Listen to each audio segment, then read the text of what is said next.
Now the third characteristic is the particles of matter are constantly moving, कि जो particles है matter के वो constantly move कर रहे हैं। अब इसके लिए हमने जब कल वाले lecture में दो processes पढ़े थे, एक diffusion एक Brownian movement। अब diffusion क्या होता है? First of all, it is the movement of the particle from higher concentration toward the lower concentration। Second thing आ जाती है Brownian movement, और इसको हम ऐसे भी define कर सकते हैं, the intermixing of the particles of two substances bye their own और बाय साइमल्टेनियसली, मतलब बिना स्टेरिंग के वो अपने आप ही जो मिक्स हो रहे हैं दो पार्टिकल्स, दो अलग अलग मैटर के पार्टिकल्स, उनको हम कहते हैं diffusion. So the Brownian movement और Brownian motion we have discussed. So it is the continuous and zigzag motion of the particles of matter. उसको हम क्या बोलते हैं? Brownian movement. अब ये दोनों जो प्रोसेस है ये बताते हैं कि जो पार्टिकल्स हैं मैटर के ये कॉन्स्टेंटली मूव कर रहे हैं। अब इसको भी हम देखते हैं थ्रू द एक्सपेरिमेंट्स। अब जैसे अगर आपको याद हो, आपने एक वर्ड पढ़ा था टर्मिनोलॉजी में, kinetic energy. So kinetic energy is the energy which is possessed due to the motion of the particles. तो कहीं पे भी अगर मोशन हो रहा है that is due to the that means कि उसके पास क्या है? कैनेटिक एनर्जी है। तो अब यहाँ पे देखो, फर्स्ट एक्सपेरिमेंट हम देखते हैं। To show that the particle of matter are constantly moving by diffusion of liquid. तो यहाँ पे हम क्या शो कर रहे हैं कि जो पार्टिकल है मैटर के वो कॉन्स्टेंटली मूव कर रहे हैं बाय डिफ्यूजन ऑफ लिक्विड। अब हम देखेंगे कैसे। तो यहाँ पे देखो, drop a crystal of KMnO4 और copper sulphate in a beaker containing hot water and another containing cold water. अब आपने क्या करना है, एक क्रिस्टल लेना है, चाहे KMnO4। अब KMnO4 होता है पोटाशियम परमैंगनेट, इसका कलर होता है पर्पल। जब इसको वाटर में डालते हैं तो ये पर्पल कलर का सल्यूशन बनाता है, और कॉपर सल्फेट को जब हम डालते हैं वाटर में तो ये ब्लू कलर का सल्यूशन बनाता है। तो दोनों में से किसी एक को भी डाल लो, ठीक है, लेकिन एक हमने दो बीकर लेने हैं। एक में हम डालेंगे, एक कोल्ड वाटर वाला होगा, दूसरा हॉट वाटर वाला होगा। तो दोनों में मान लो अब हमने डाल दिया पोटाशियम परमैंगनेट, तो यहाँ पे हॉट वाटर है, यहाँ पे कोल्ड वाटर है, तो दोनों में कलर तो पर्पल ही आएगा, ठीक है। लेकिन अगर दोनों में आप कॉपर सल्फेट डालते हो तो दोनों में ब्लू कलर आएगा। अब आपने करना क्या है, do not stir the solution. इसको आपने डाल के मिक्स नहीं करना, इसको ऐसे ही रहने दो। Allow the crystals to settle down at the bottom. उस जो क्रिस्टल्स हैं उनको बॉटम पे सेटल होने दो। उसके बाद देखते हैं what happens as time passes. तो जब टाइम पास होगा, थोड़ा टाइम लगेगा, उसके बाद हम देखते हैं क्या होता है। तो साथ में मैंने इसकी ऑब्जर्वेशंस लिख दी हैं, जो जो क्वेश्चन पूछा गया है। अब ये जैसे आपकी बुक में एक्टिविटीज़ है ना, वहाँ पे सीधे सीधे क्वेश्चंस दिए हैं, तो जो मैंने ऐसे एरो करके डाला है मीन्स मैंने उसकी एक्सप्लेनेशन दी है। तो what happen as time passes, जब टाइम निकलेगा तो क्या होगा, as the time passes water turn into purple solution. तो जैसे ही टाइम पास होगा तो दोनों जो बीकर्स हैं, एक में हॉट वाटर है, एक में कोल्ड वाटर है, उनमें क्या होगा कि जो वाटर है वो पर्पल कलर में टर्न हो जाएगा, because the particles of water and potassium permanganate evenly distributed by the process of diffusion.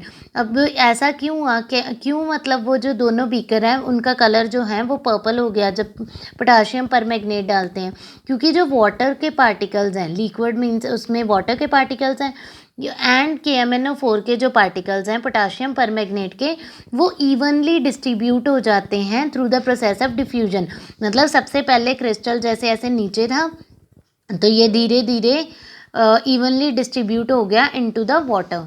तो उसके बाद what does this suggest about the particles of solid and liquid.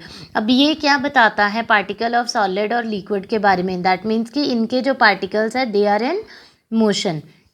So does the rate of moving change with the change in temperature? Why and how?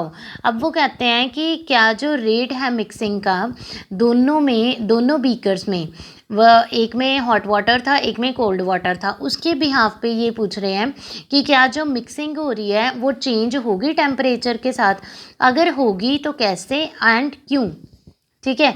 तो इसमें देखो कि जो हमने डाला था, जब हम इनको ऑब्ज़र्व करेंगे ना, जिसमें हॉट वाटर है उसमें बहुत जल्दी मिक्सिंग होगी, तो जिसमें कोल्ड वाटर है उसमें थोड़ा कम होगी। इसका मतलब है with the rise in temperature, so water contain in the hot beaker turn purple in colour faster. अब ये फास्टर क्यों होगा? Because with the rise in temperature, जैसे ही टेम्परेचर बढ़ेगा तो उनकी जो कैनेटिक एनर्जी है, तभी मैंने पीछे इस चीज़ पे एम्फोसिस किया था कि जो उसकी कैनेटिक एनर्जी है वो इंक्रीज़ हो जाएगी। अब कैनेटिक एनर्जी इंक्रीज़ हुई तो उसका मोशन उतना ही फास्ट हो जाएगा। So because of the higher kinetic energy as compare to the water contained in the cold water. अब कोल्ड वाटर में उसकी जो वाटर के मॉलिक्यूल्स हैं, उसकी जो किनेटिक एनर्जी है वो कम है as comparatively to the in the beaker which contain the hot water. So yes, the rate of mixing changes with temperature, कि जो रेट ऑफ मिक्सिंग है वो टेम्परेचर के साथ चेंज होती है। अब इससे हम क्या कंक्लूड करते हैं? This shows that particles of matter are constantly moving. इससे हमें ये पता चलता है कि किसी भी मैटर के जो पार्टिकल्स हैं वो कॉन्स्टेंटली मूव कर रहे हैं। And rate of diffusion varies with the movement with the temperature. और जो रेट ऑफ डिफ्यूजन है वो कैसे वेरी कर रहा है? With the temperature. More the temperature more is the kinetic energy. जितना ज़्यादा, सो ये मैं मोर के लिए डाल रही हूँ ज़्यादा। मोर temperature more kinetic energy and faster diffusion। तो अगर इसके आप ऑपोजिट देखोगे तो लो टेम्परेचर, टेम्परेचर कम होगा, किनेटिक एनर्जी भी कम हो जाएगी, और उस केस में डिफ्यूजन जो है वो स्लो हो जाएगी, स्लो डिफ्यूजन।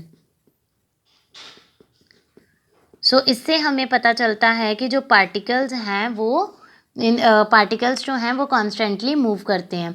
अब इसके लिए आपको मैं दो और एग्जांपल्स बताती हूँ। एक जैसे इंसेंस होती है, मतलब जिसको अगरबत्ती कहते हैं। तो जब देखो कि अगर उसको आप पकड़ो, तो अगर आपने उसकी फ्रेगरेंस देखनी है तो आपको उसके पास जाना पड़ता है ताकि आप उसको स्मेल कर सको या उसकी फ्रेगरेंस ले सको। तो जब उसको एनलाइटेंड कर देते हैं, अब जब एनलाइटेंड कर देते हैं तो इवन अगर आप कहीं दूर भी बैठे हो तो आपको उसकी फ्रेगरेंस आ जाएगी। अब ये क्यों ऐसे होता है? बिकॉज जैसे ही उसका टेम्परेचर है वो राइज होता है, टेम्परेचर इंक्रीज होने की वजह से क्या होता है? उसकी कैनेटिक एनर्जी बढ़ गई। अब कैनेटिक एनर्जी ज़्यादा होगी तो जो उसके पार्टिकल्स हैं वो ज़्यादा ईजली और ज़्यादा जल्दी मूव करेंगे from the higher concentration to the lower concentration. तो अब एक और एग्जांपल अगर बताऊं तो जैसे मान लो आपके घर पे कोई डिश बन रही है, इवन राइस ही कंसीडर कर लो। अब क्या होता है कि जब वो राइस का टेम्परेचर कम है, मतलब अभी वो ठंडे है, तो आपको उसकी फ्रेगरेंस नहीं आती। लेकिन जब आप वो बन रहे होते हैं तो उसका टेम्परेचर ज़्यादा होता है, जब गर्म होते हैं तो आपको दूर बैठे भी उनकी फ्रेगरेंस आ जाती है। अब ये कैसे होता है? Because with the rise in temperature kinetic energy increases, और जितनी ज़्यादा कैनेटिक एनर्जी होगी उतनी ही जल्दी जो मॉलिक्यूल्स हैं वो फास्ट डिफ्यूज़ करेंगे और आपको ज़्यादा जल्दी स्मेल आ जाएगी। सो this clearly proved that the particles of the matter are constantly moving. So the next one we have